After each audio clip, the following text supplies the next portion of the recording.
Every teacher knows this moment. You ask a fourth grader where their math homework is. They look you directly in the eye, and they lie. The instinctual adult reflex kicks in immediately. We want to catch the falsehood, correct the student on the spot, and hand down a penalty. But responding this way teaches a hidden lesson. The student internalizes that the actual mistake wasn't the lie itself. The mistake was getting caught. Treating dishonesty as a standalone infraction fractures the relational trust in the room. It drives the behavior underground, and over time, it simply trains kids to become much better at hiding. Changing this dynamic requires recognizing lying as a psychological survival instinct. This reflex to hide from authority out of fear is ancient, tracing all the way back to the earliest pages of Genesis. Underneath almost every lie a student tells, you will find one of three psychological drivers. First, there's fear. Then there's shame. And finally, identity performance. Fear is straightforward, a panicked attempt to dodge a penalty. But shame and identity run deeper, operating as internal barricades built to protect a fragile self-image from being exposed. To alter a student's behavior, you have to abandon that immediate punishment timeline. You have to address the underlying psychological driver instead of suppressing the surface symptom. Let's rewind that initial confrontation over the missing homework and look at an alternative approach, the 4-step restorative sequence. Step 1 happens in the first 10 seconds. You physically lower the temperature in the room. You drop your body posture to eye level, lower your voice volume, and diffuse their immediate defensiveness. The language you use matters just as much. You have to separate the action from the child's identity. Saying, "You told me something that wasn't true," describes an event. Calling them a liar assigns a label they will live up to. Step 2 shifts away from an interrogation. Instead of demanding a confession, you ask curious, targeted questions. A simple, "What were you worried would happen if you told me?" invites them into a conversation rather than backing them into a corner. This combination of lowered physical defenses and empathetic questioning creates immediate safety.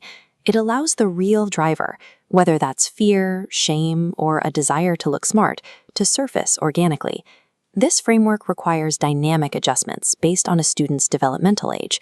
Using the exact same approach for every grade level risks sounding condescending or missing the real context entirely. In early elementary grades, kids frequently blend reality with imagination. Their lies are often wishful thinking. Because of this, you bypass abstract lectures on honesty and keep your language incredibly concrete and short. By middle school, lies are driven heavily by peer perception and social image. The highest priority here is extreme privacy. A restoration conversation in front of an audience will fail, so you always pull the student aside. The core mechanics of the sequence stay intact across every grade. Altering the vocabulary and adjusting the level of privacy is what makes telling the truth survivable at different stages of life. Once the truth is out, you move to step 3, the repair conversation. Restoration does not mean the absence of consequences. Whatever correction the initial behavior warrants, it still happens.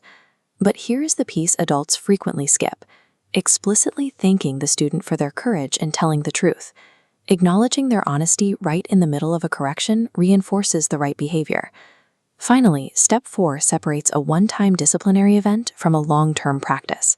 It's a low-pressure, private follow-up the next day, a quick word in the hallway to remind them you value their honesty. Delivering a consequence inside a relationship that remains fully affirmed and intact is what teaches a student that the truth is worth choosing the next time they mess up. As this sequence moves from a one-time correction to a predictable routine, the classroom's relationship with honesty begins to shift. This graph tracks recurring disciplinary events over a semester, showing how the total load trends downward when truth is treated as a survivable option. Students watch how their classmates are treated in moments of failure. When they see every student met with consistency rather than explosion, the collective need to hide or protect one another's lies begins to dissolve. Because the fear of shame is removed through these repeated interactions, the dynamic of the room changes. Instead of waiting to be caught, students eventually begin to self-report their own mistakes. A restorative classroom proves to students that they can be fully known and still loved.